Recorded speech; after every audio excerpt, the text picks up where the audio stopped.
निर्मळनो अभिगम कल्याण हो छात्रनो हरदम उच्च अभ्यासनो शिक्षण धाम केळवणीने सुविधा तमाम महर्षि गुरुकुल महर्षि गुरुकुल महर्षि गुरुकुल महर्षि गुरुकुल महर्षि गुरुकुल। नमस्कार मित्रों, तो અત્યાર સુધી આપણે આવી કંઈક વાત કરેલી છે સ્વાધ્યાય 1.1 1.2 1.3 1.4 અને 1.5। હવે આ લેક્ચરમાં આપણે ચેપ્ટર નંબર 1 સંખ્યા પદ્ધતિની અંદર પહોંચ્યા છીએ આપણે સ્વાધ્યાય 1.6 માં। તો મિત્રો સ્વાધ્યાય 1.6 છે એના દાખલા શરૂઆત કરીએ તે પહેલા આપણે શું કરીએ તો એના પહેલા એની થિયરી સમજી લઈએ। એના અમુક સૂત્ર છે જેની આપણે ચર્ચા કરી દઈએ। ई थियरी ई सूत्र उपरथी स्वाध्याय 1.6 ना दाखला गणाશે। तो સૌપ્રથમ આપણે વાત કરી લઈએ એના સૂત્ર વિશે। તો એના અલગ-અલગ સૂત્રો વિશે ચર્ચા કરીએ તો આના આપણને સૂત્ર આવડે જ છે, અગાઉના ધોરણમાં આવી જ ગયા છે, પરંતુ આપણે એને ફરીથી એક વખત જોઈએ। તો એનું સૂત્ર નંબર 1, કોઈ પણ બે સંખ્યા હોય, ધારો કે x અને y, આ બે સંખ્યાઓનો ભાગાકાર હોય, બરાબર છે। આ બે સંખ્યાનો ભાગાકાર હોય અને એ બંને સંખ્યાને એમ ઘાત હોય। ધારી લ્યો કે કોઈક આવી છે x ની m ઘાત, બરાબર છે, અને x ની n ઘાત, એટલે કે સમાન સંખ્યાઓના આધાર સરખા હોય, બરાબર છે। આ વસ્તુ યાદ રાખજો, x ની m ઘાત હોય એની અંદર આ x છે આને આધાર કહેવાય અને આ m છે એને શું કહેવાય, ઘાત કહેવાય। તો જ્યારે પણ બંને સંખ્યાઓના આધાર સમાન હોય અને ઘાત અલગ હોય અને ભાગાકાર હોય તો અહીંયા તેમની બાદબાકી થશે, x ની m - n જેટલું થશે। એવી જ રીતના જો કોઈ બે સંખ્યાઓનો ગુણાકાર હોય, એટલે કે જો આવું હોય કે x ની m ઘાત ગુણ્યા x ની n ઘાત, સમાન આધારવાળી સંખ્યાઓના આધાર સમાન હોય અને ઘાત અલગ હોય તો એમનો શું થાય તો કે સરવાળો થશે। આ બે સૂત્રના ઉદાહરણ લઈએ તો આવા કંઈક ઉદાહરણ બની કે ધારી લ્યો કે એક સંખ્યા છે 2 ની 3 ઘાત ગુણ્યા 2 ની 2 ઘાત। તો જો અહીંયા બે આધાર સમાન છે તો ઘાતનો શું થાય તો ઘાતનો સરવાળો થાય, એટલે અહીંયા 2 ની 3 + 2 એટલે 2 ની કેટલી થાય 5 થશે। સેમ વસ્તુ ધારી લો કોઈ આવી સંખ્યા 5 ની 7 ઘાત છે એમાં 5 ની 3 ઘાત, તો એ જો આધાર સમાન છે એટલે ઘાતની શું થાય બાદબાકી થશે, એટલે 5 ની 7 - 10 એટલે 5 ની કેટલી થશે તો કે 4 ઘાત થશે, બરાબર છે। તો પ્રથમ બે સૂત્ર જોઈએ, ભાગાકાર હોય અને આધાર સમાન હોય તો બાદબાકી, આધાર સમાન હોય અને ઘાત હોય તો ઘાતનો શું થશે સરવાળો થશે। આગળ વાત કરીએ, જ્યારે આખા કાઉન્સની ઘાત હોય ત્યારે ई घात आखा काउंसनी कहेवाय, એટલે ધારી લો કોઈ એક સંખ્યા છે x * y અને એની m જેટલી ઘાત હોય તો આ m ઘાત બંનેને લાગુ પડે, કાઉન્સમાં હોય દરેક સંખ્યાને લાગુ પડે। અહીંયા x ની m ઘાત એ કહેવાય અને અહીંયા y ની m ઘાત પણ કહેવાય। સેમ વસ્તુ આવી રીતના છે x ના છેદમાં y અને એની m જેટલી ઘાત, તો આ m ઘાત છે x ને પણ લાગુ પડે અને y ને પણ લાગુ પડશે। ઉદાહરણ લઈએ એટલે વધુ ખબર પડે। ધારી લો કોઈ એક સંખ્યા છે 3 * 2 અને એની 4 ઘાત, તો આ 4 ઘાત કોને કોને લાગુ પડે તો આ 4 ઘાત 3 ની લાગુ પડે અને 2 ને પણ લાગુ પડશે। સેમ એવી રીતના 5/7 એની 3 ઘાત છે તો આ 3 ઘાત કાઉન્સની અંદર રહેલા તમામ ઘટકને લાગુ પડે, એટલે કે અહીંયા 5 ની 3 ઘાત આવશે અને 7 ની 3 ઘાત પણ આવશે, બરાબર છે। આગળ નવા સૂત્ર વિશે વાત કરી તો આ ચાર સૂત્ર આવા કંઈક જોયું, બરાબર છે। ચાર માંથી આ બે સૂત્રો તમારે યાદ નથી રાખવાના। આ બે સૂત્ર ખાલી એવી રીતના જ યાદ રાખવાના કે કાઉન્સની ઉપર જેટલી ઘાત હોય એ ઘાત દરેકને લાગુ પડે, આની અંદર જેટલા ઘટક હોય દરેકને લાગુ પડે। આગળ આપણે વાત કરીએ, ધારી લો કોઈ એક સંખ્યા છે, અહીંયા વર્ગમૂળમાં x આપ્યું તો આનો અર્થ એવો સમજવાનો, આને ઘાત સ્વરૂપે દર્શાવવો હોય તો આને x ની 1/2 લખાય।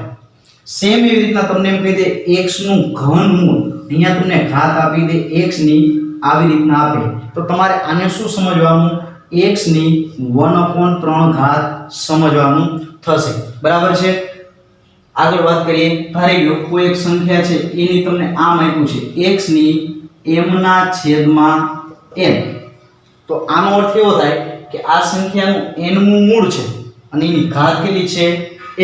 એટલે આને આપણે આવી રીતના લખી શકીએ કે x નું nમું મૂળ અને એની ઘાત કેટલી m જેટલી થશે.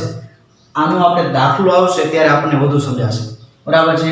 એવી જ રીતના આવી રીતના પણ લખી શકો કે x ની 1/n ઘાત એટલે x નું કેટલામું મૂળ n મું મૂળ. આના ઉપરથી આ બે બને.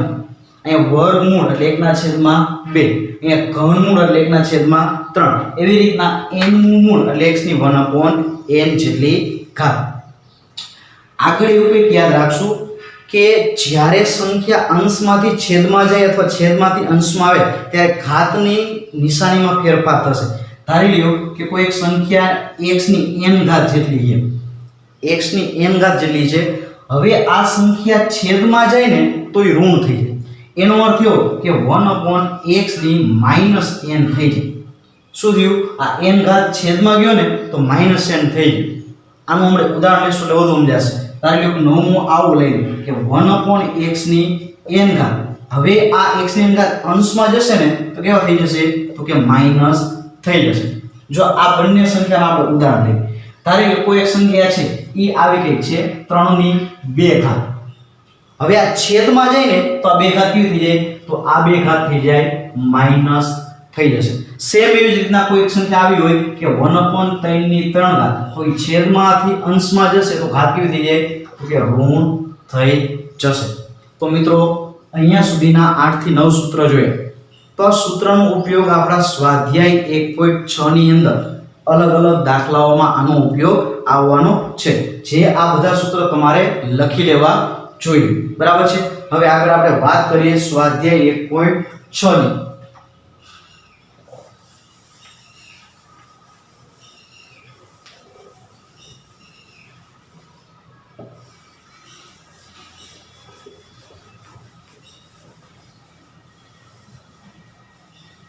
ઓકે, તો દાખલા નંબર સ્વાધ્યાય 1.6 નો પહેલો.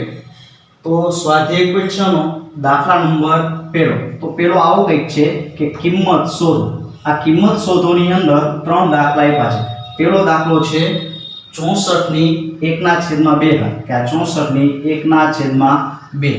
બીજી રકમ આપી છે 32 ની 1/5 ઘાત કે આ 32 છે એની 1/5 ઘાત. અને ત્રીજી આપી છે 125 અને એની 1/3. હવે મિત્રો આ ત્રણે ત્રણ દાખલામાં એક જ રીત છે અને એ રીત આપણે યાદ રાખશું. આ બધાય દાખલામાં એક વસ્તુ કોમન હશે.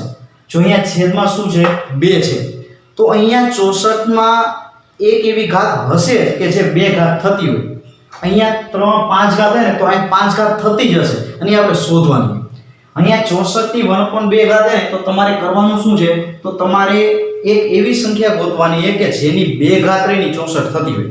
તો 64 એટલે 8 નો વર્ગ કરો તો 88 કેટલો થઈ જાય? તો કે 88 64 થશે. અહીંયા 64 ને તમે શું લખી શકો? 8 નો વર્ગ લખી શકો. શું લખી શકો? 8 નો વર્ગ. તમે 4 ની 4 ઘાત પણ લખી શકો. પણ આપણે અહીંયા ઘાત આવી કંઈક કરવાની જેથી અંશ અને છેદ ઉડે. તો 8 નો વર્ગ એટલે 64. આખા કાઉન્સમાં કેટલી ઘાત છે? 1/2. 64 એની 1/2 ઘાત. ચલો 2 2 શું થશે? તો 2 2 થશે કેન્સલ. તો જવાબ કેટલો વધશે? 8 વધશે. જેમ અહીંયા છેદમાં 2 હતા ત્યાં 2 ઘાત બનાવ્યા હતા, સેમ વસ્તુ અહીંયા 5 ઘાત બનાવો. બરાબર છે. ચલો 32 ના એવા કંઈક ભાગ પાડો કે જે અમુક સંખ્યાની 5 ઘાત બને. ચલો આપણે 2 વડે ભાગ ચલાવીએ. તો 2 વડે ભાગ ચલાવીએ તો કેટલા થાય? તો કે 2 દુ 4 દુ 8 દુ 16 દુ 32. જો 2 દુ 4 દુ 8 દુ 16 દુ 32. એમ બગડા કેટલી વખત આવ્યા? તો બગડા આવ્યા 5 વખત આવ્યા. તો અહીંયા 32 એટલે શું લખી શકીએ? તો 32 એટલે 2 ની 5 ઘાત લખી શકીએ. તો 2 ની 5 ઘાત એટલે 32. પ્રશ્ન એમ થાય કે કેમ 2 ની 5 ઘાત જ કરી? તો સમજવાનું એવું કે અહીંયા 5 હોય તો અહીંયા 5 લાવવાનું. જેથી શું થાય? જેથી અંશ અને છેદ ઉડશે. ઉડી જાય એટલે આપણને જવાબ મળી જશે.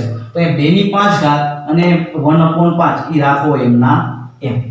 ચલો અહીંયા 5 5 શું થશે? તો કેન્સલ થશે. તો 32 ની 1/5 ઘાત એટલે કેટલા થશે 2. જો અહીંયા તમને આઈડિયા કેમ આવશે કે 2 ની ઘાત જ કરવી, તો તમારે ચાવી જોવાની. એ એકમનો 2 છે ને તો 2 ની અમુક ઘાત બનતી હશે, બરાબર છે. આગળ વાત કરીએ 125 ની 1/3. તો અહીંયા જો તો તમને ખબર પડી જાય, અહીંયા 5 ની અમુક ઘાત થતી હોય, બરાબર. ટ્રાય કરો તો કે 5 વડે ટ્રાય કરો, પાયો 25. આ 25 નો ગુણાકાર 5 છે તો 25 50 કેટલા થશે, તો 25 50 થશે 125. ભાઈ 125 એટલે શું કહેવાય, તો 125 એટલે 5 નો ઘન.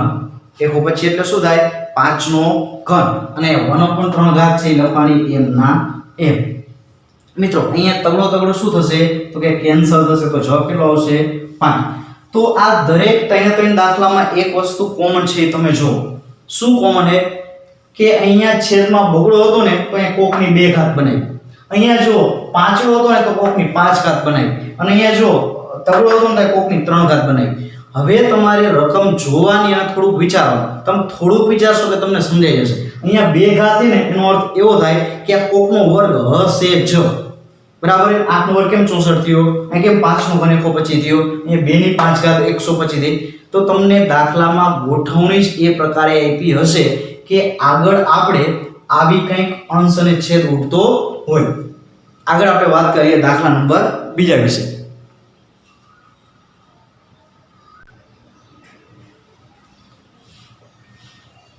ઓકે, તો વાત કરીએ આગળ દાખલા નંબર 2.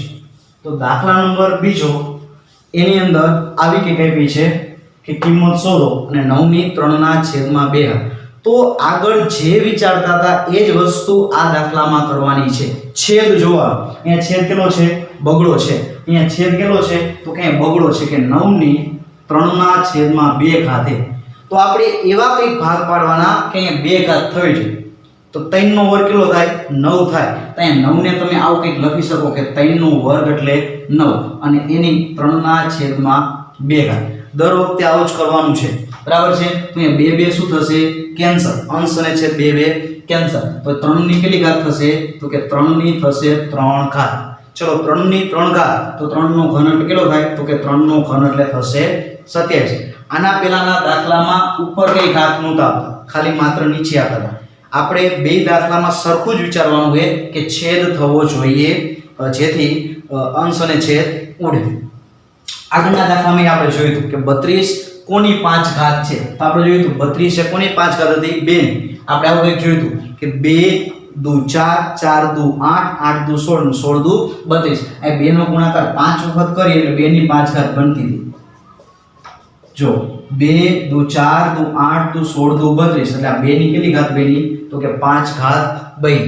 તો અહીંયા 32 છે આને લખી શકીએ 2 ની 5 ઘાત અને આખા કૌંસની 2 ના છેદમાં 5. આ ઘાત n ના 1 અને 32 એટલે 2 ની 5 ઘાત. અહીંયા અંશ અને છેદ શું થશે, કેન્સલ. તો ઉપર વધશે 2 ની 2 ઘાત. ચલો 2 નો વર્ગ, તો 2 નો વર્ગ કેટલો થશે, તો 2 નો વર્ગ થશે 4. અહીંયા જેવી રીતના 3 નો વર્ગ તેવી બન્યો એવી રીતના અહીંયા 2 નો વર્ગ, તો 2 નો વર્ગ કેટલો બને, તો 2 નો વર્ગ બનશે 4, બરાબર છે. આગળ આપણે વાત કરીએ દાખલા નંબર પહેલા અને બીજાથી ત્રીજો અને ચોથો.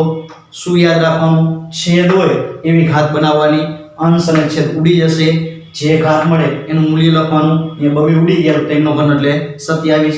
અહીંયા 2 ની 5 ઘાત તો 5 5 ઉડી ગયા તો 2 નો વર્ગ એટલે કેટલો થશે, 4. આગળ વાત કરીએ દાખલા નંબર ત્રીજો અને ચોથો. તો ત્રીજાની રકમ આવી કંઈક છે 16 ની 3/4 અને ચોથાની રકમ આવી કંઈક છે 125 ની -1/3. તો મિત્રો અગાઉ જોયું એ જ મુજબ અહીંયા છેદમાં 4 ને તો અહીંયા 4 ઘાત બનાવો, બરાબર છે. તો 16 એટલે શું કહેવાય, તો કે 16 એટલે 2 દુ 4 દુ 8 દુ 16. 16 ના આવા કંઈક ભાગ પડે કે 2 દુ 4 દુ 8 દુ 16 એટલે 16 ને શું કહેવાય, તો 16 ને કહેવાય 2 ની 4 ઘાત. કેટલી વખત બગડાવે, 1 2 3 ને 4, તો 4 ઘાત કરવા. તો અહીંયા 2 ની 4 ઘાત, 16 એટલે 2 ની 4 ઘાત. અહીંયા 3/4. મિત્રો 4 4 શું થશે, કેન્સલ. તો અહીંયા શું વધે, તો અહીંયા વધે 2 નો ઘન. તો 2 નો ઘન એટલે કેટલો કહેવાય? તો મિત્રો 2 નો ઘન એટલે કહેવાય 8. તો આપણો જવાબ કેટલો થશે? તો 2 નો ઘન થશે 8.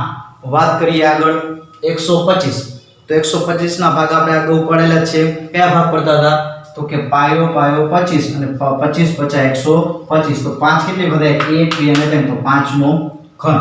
5 નો ઘન કેટલો થાય? 125. તો 125 એટલે 5 નો ઘન અને આખાની -1/3. મિત્રો 3 3 શું થશે? કેન્સલ. તો અહીંયા 5 ની કેટલી ઘાત વધી? તો કે 5 ની -1 ઘાત વધશે. અગાઉ આપણે જોયું કે ઋણ ઘાત છેદમાં છે એટલે પ્લસ થઈ જાય. બરાબર છે? એ આપણે સૂત્રમાં જોયું. તો -1 ઘાત છેદમાં જશે કેવી થઈ જશે? તો કે 5 ની 1 ઘાત પ્લસ થઈ જશે.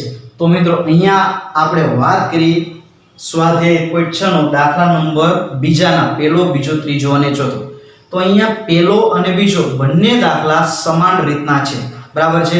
હવે નેક્સ્ટ આપણે વાત કરીએ દાખલા નંબર ત્રીજા વિશે.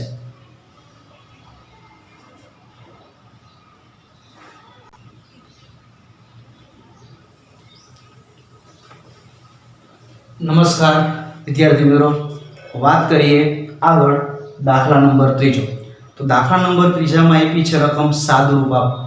તો મિત્રો સાદુરૂપ માટેના આપણે થોડાક સૂત્ર જોયેલા છે, જેનું આપણે એક મિનિટમાં જોઈ લઈએ. કે આવું કંઈક આપણે જોયું હતું કે x ની m ગુણ્યા x ની n ઘાત હોય તો જો ગુણાકાર હોય તો ઘાતનો સરવાળો થાય. આવું કંઈક જોયું હતું આપણે. સેમ વસ્તુ કે x ની m ઘાત અને x ની n ઘાત આનો ભાગાકાર હોય, બરાબર, તો શું થાય? તો કે બાદબાકી થશે. આ બે સૂત્ર જોયેલા છે. આ બે સૂત્રમાંથી સૂત્ર નંબર પહેલું આનો ઉપયોગ અહીંયા થશે કે બેના આધાર સમાન અને ઘાત અલગ અલગ તો ઘાતનો શું થવાનો હોય? તો કે સરવાળો થવાનો છે. આ પહેલું સૂત્ર છે એ આ દાખલામાં લાગુ પડવાનું છે. બીજું એક સૂત્ર આપણે આવું કંઈક જોયું હતું કે x અને y આની m જેટલી ઘાત હોય તો શું થાય? તો કે આ કાઉન્સની ઘાત બંનેને લાગુ પડે એટલે x ની m ઘાત થાય અને y ની m ઘાત પણ થાય. તો આ સૂત્ર છે ક્યાં લાગુ પડવાનું છે? અહીંયા લાગુ પડવાનું છે. તો લેક્ચરની શરૂઆતમાં આપણે વાત કરી હતી કે આ સૂત્ર કામ આવશે દાખલાની અંદર. તો અત્યારે આપણે પહેલું સૂત્ર છે આ દાખલામાં વાપરશું અને આ સૂત્ર છે આ દાખલામાં વાપરવાનું થશે. તો અહીંયા ઘાત સમાન છે. શું છે? ઘાત સમાન છે. કોની? તો કે 2 ની. તો આ બે અહીંયા ઘાતનું શું થશે? તો કે સરવાળો થશે. એટલે આવું કંઈક થશે કે 2 ની 2/3 પ્લસ 1/5. અહીંયા ઘાતનો થશે સરવાળો. તો અહીંયા થશે 2 ની 5 દુ 10, 3 એકા 3 અને છેદમાં 3 પંચા કેટલા થશે? તો કે 3 પંચા થશે 15. શું કર્યું? ચોકડી ગુણાકાર અથવા તો લસા લીધો. 5 દુ 10, 3 એકા 3 અને 5 તારીખ 15 છેદમાં લસા. ચલો વિદ્યાર્થી મિત્રો 10 + 3 એટલે કેટલા થવાના છે? તો કે 10 + 3 એટલે 13 અને 15 રહેશે એમના એમ. તો આ દાખલાનું સાદુરૂપ કેવું થશે? તો કે 2 ની 13/15 એવું કંઈક સાદુરૂપ થશે. આગળ આપણે વાત કરીએ તો આગળ બીજો દાખલો છે આવો કંઈક આપ્યો છે કે 1 ની 7 ઘાત 1/3 નો ઘન અને એની કેટલી 7 ઘાત. તો અગાઉ આપણે વાત કરી હતી કે ઘાત રહી કેવી હોય? ઘાત હંમેશા આખા દાખલાને લાગુ પડશે. એટલે અહીંયા 1 ની કેટલી ઘાત થશે? 7. આ 7 ઘાત 1 ને લાગુ પડશે અને છેદમાં 3 નો ઘન છે એને પણ આ 3 ની 3 ઘાત છે એને પણ આ 7 ઘાત લાગુ પડશે. હવે આપણે સૌ જાણીએ છીએ કે 1 ની ગમે એટલી ઘાત હોય હંમેશા કેટલો જવાબ મળે? તો 1 જ મળે. 1 ની 7 ઘાત એટલે 1. અહીંયા ઘાતની ઘાત એટલે ગુણાકાર થવા એટલે 3 સત્તા કેટલા થાય? 21. તો 1/3 ની 21 ઘાત આ થશે આપણો જવાબ. 1/3 ની 21 ઘાત. આને બીજા સ્વરૂપમાં લખવું હોય તો આવી રીતના લખી શકીએ કે 3 ની -21 ઘાત. અગાઉ જોયું કે ધન ઘાત અંશમાં જાય તો કેવી થઈ જાય? તો કે ઋણ થઈ જાય છે. આથી 3 ની -21 ઘાત થશે. મિત્રો આગળ આપણે વાત કરીએ દાખલા નંબર ત્રીજા અને ચોથાની.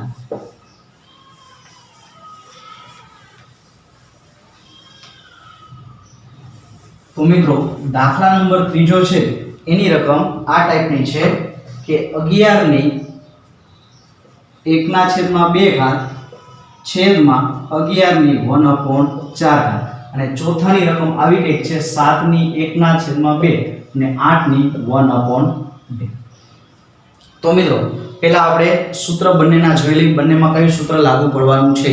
તો મિત્રો આની અંદર સૂત્ર આવું કંઈક લાગુ પડવાનું છે કે x ના m ઘાત અને x ની n ઘાત સમાન આધાર અને ભાગાકાર હોય તો અગાઉ જોયું મુજબ શું થવાની છે તો કે બાદબાકી થવાની છે.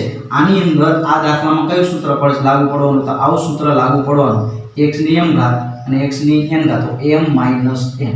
પરીક્ષામાં ન લખો તો ચાલો, અત્યારે સમજવા પૂરતું અત્યારે લખી નાખું, બરાબર છે. સેમ વસ્તુ અહીંયા કયું સૂત્ર લાગવાનું છે તો અહીંયા મિત્રો સૂત્ર લાગવાનું છે x ની m ઘાત અને x ની y ની m ઘાત. અલગ અલગ સંખ્યા હોય, બરાબર છે, તો અહીંયા જો ઘાત કેવી છે સમાન છે અને આધાર કેવા છે અલગ અલગ.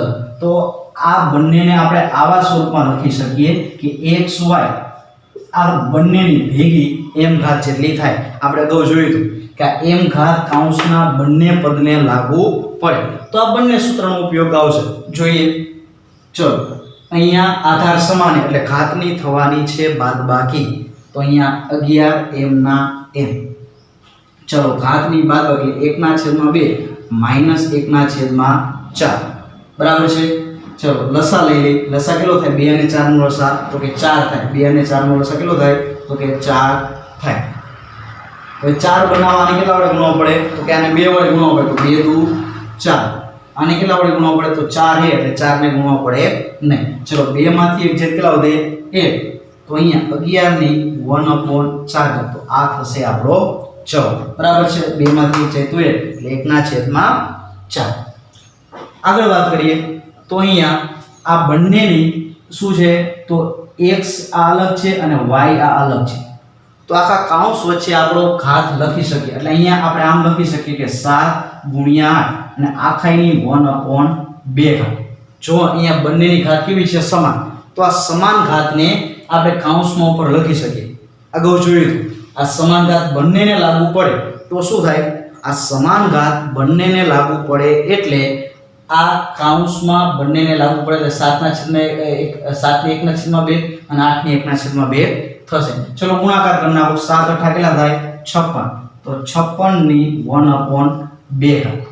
1/2 ઘાત એટલે શું કહેવાય તો કે વર્ગમૂળ કહેવાય. તો અહીં 56 નું વર્ગમૂળ આ થશે આપણો જવાબ. તો મિત્રો સ્વાધ્યાય 1.6 એકદમ સહેલું છે, પૂછવા લાયક છે અને તમને ઓછામાં ઓછા 5 થી 6 સૂત્ર એના છે. એ સૂત્ર આવડે એટલે સ્વાધ્યાય 1.6 તમે એકદમ સહેલાઈથી ગણી શકો. તો તમારે મિત્રો સૂત્ર પાકા કરવાના છે અને જોવાનું છે કયા દાખલામાં કયું સૂત્ર લાગુ પડે છે.